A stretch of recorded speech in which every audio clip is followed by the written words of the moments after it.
Wow. That's what he got when he left Bethel. Wow. Oh my God! I would like to do a story on you guys for.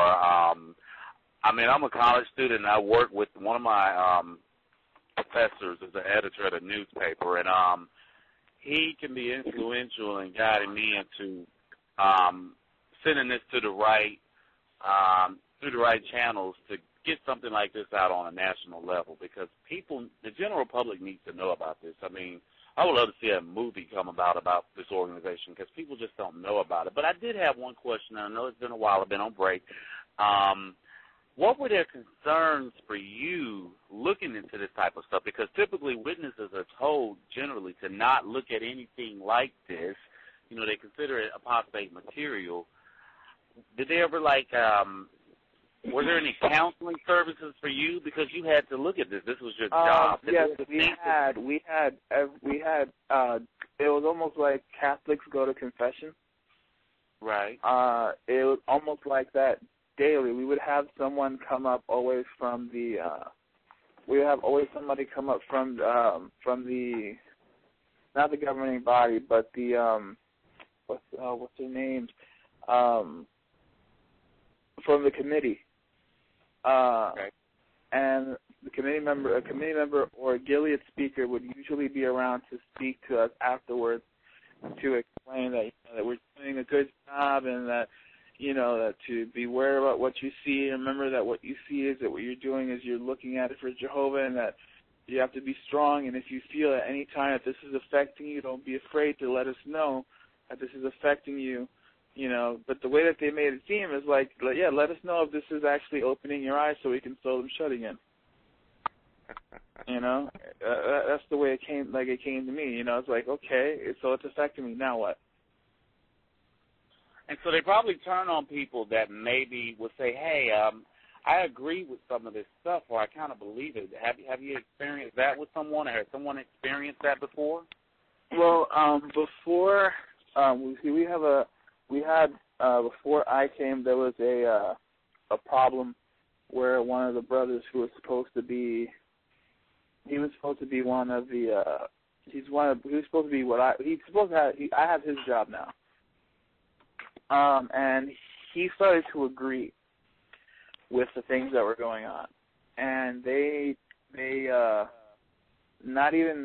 didn't even take not even a day before he was out. It didn't even take a day. I mean, all he did was ask a question. He asked, is this wrong, or am I? Is this wrong, or is this right? I mean, is there any merit to it? And I believe it was to the pedophilia problem. I'm like, is this right? Is this right? I mean, are you serious? Is this really the deal? Is this really what's going on? And when he questioned it, they tossed him on his behind. They just said, you know what, this is what's going on, and I'm sorry that you feel this way, but you got to go. Oh my God! So back to the pedophilia case with the brother, the elder that was using his child's social media site to talk to girls and see their pictures. That wasn't that wasn't reported to the authorities. Yeah, it had to. Oh, so they did report that. They had no choice, because it was. I mean, I wasn't going to leave it out. I wasn't going to leave it. I wasn't going to leave it to be out there. Wow. I mean, right. Brother Johnny. Yeah. Hey, have you ever seriously thought about getting hold of Barbara Anderson? Or there's a legal outfit called Love and Norris. Have you ever thought about talking to them? Yeah, I was actually thinking when I get out of here that I'm going to leave with a packet. I have literally I have almost a suitcase full of things that I think are outrageous. Hey, Johnny. Yeah. You might want to consider getting rid of those tomorrow, because you never know when your last day is going to be. Yeah. You know what I'm saying? Especially after this show. Yeah. Also, Johnny, don't even think about a suitcase. Put everything on a server somewhere in Europe. I have everything in a briefcase that it's not here. Yeah. It's not in Bethel. And I also have everything also on a thumb drive that's not in Bethel. Yeah. Hey, Rick. Rick Farron. I mean, maybe you can wait a few weeks before you put this on your internet. Give him a chance to, because, you know what I mean? I'm right here. I don't want to sound paranoid or anything, but maybe. What do you mean? Well, maybe not make this audio too public, huh? That is some truth to what she's saying for his personal safety, and at least until everything can get aired out. That's what I'm saying, yeah, please. To postpone putting this. Yeah, I think that would be a great idea. I really do. And my personal safety too. Thank you very much, because I wasn't expecting to talk tonight, and there's a lot of interested people. I'm sure everybody here is on the up and up, but it's word gets out of this. This is Joe. It's already on Facebook. Oh, You're talking about it. For example, on Watchtower Uncensored. Oh. Yeah, nobody's gonna. Don't get paranoid. Nobody knows. Mary, you're using paranoid. A fictitious name. Johnny is using a fictitious name. Yeah. Nobody's going to find out about this. This is really a monumental call. Yeah. In fact, I delayed. In fact, we were supposed to talk tonight about the top 10 stories in the Watchtower, but we're going to delay that for 2 weeks. I mean, this is very unusual to have a Bethelite come in. I know they've been listening in. I can see their area codes on here. In fact, for the last couple of years, but Johnny was willing to come on tonight and talk to us. I know that's not his real name. He's in the closet. No one's going to recognize him.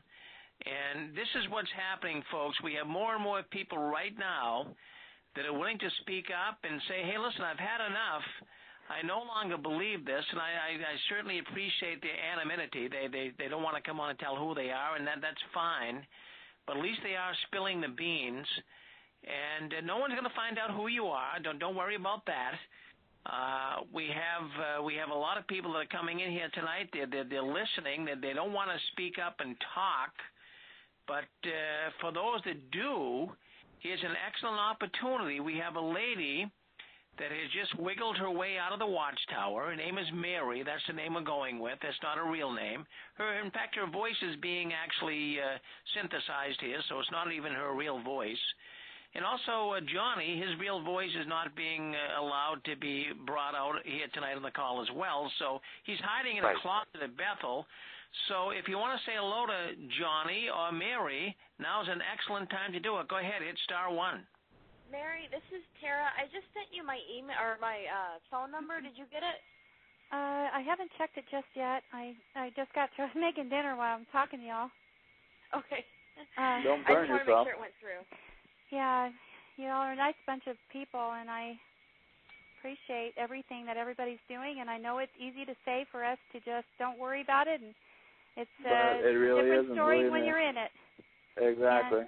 And things have changed rapidly in the last even 6 months, and it's not what it was 6 months ago. It's not what it was 2 months ago. So, please understand. I'm sorry, Mary. What did you say? Well, I have actually a true story to tell you guys. It's of my. I was engaged to be married before I came to Bethel, and the gossip turned the person that I was going to marry into a nervous wreck. And besides turning her into a nervous wreck, it enveloped her to the point where it was like, literally it made her crumble. Like it was insane. It was insanity. She was a very, very nice sister. Yes, she had a past and things like that. And what's it called? She had she had her faults, but the constant gossiping got to her. To the point of her literally she had a break. She had a total full break. And to this day, I cannot find her. To this day, I cannot find her. One day, she left the hall and never came back. and I cannot find her. From what I heard last time, her parents said that they haven't heard from her in over 2 years. And that was right before I went into Bethel, and after that, that's when I put in my application.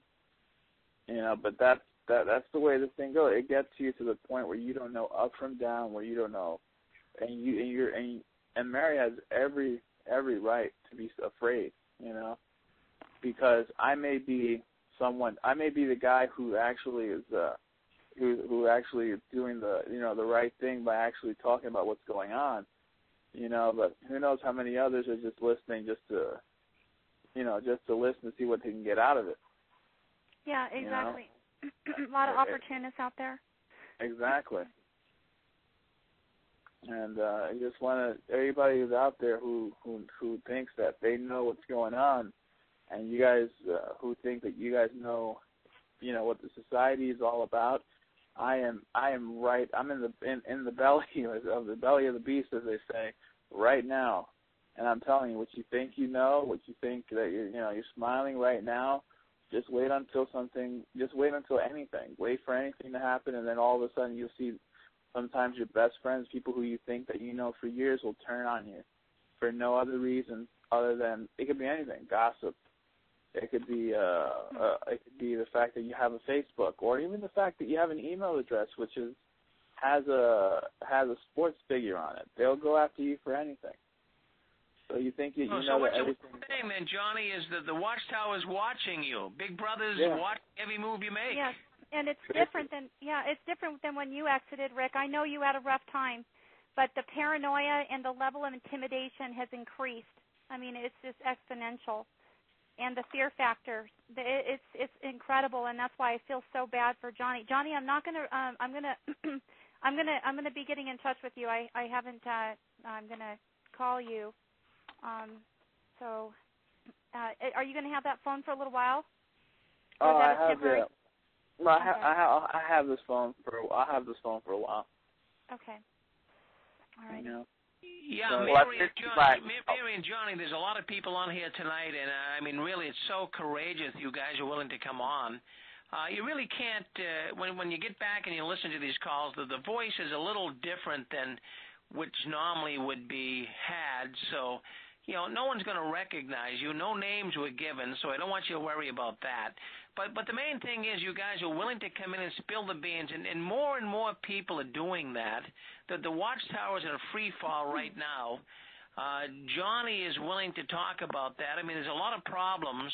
They're paranoid. I mean, they're monitoring everything. At what point do they stop doing this? I mean, really, Jehovah's Witnesses need a life.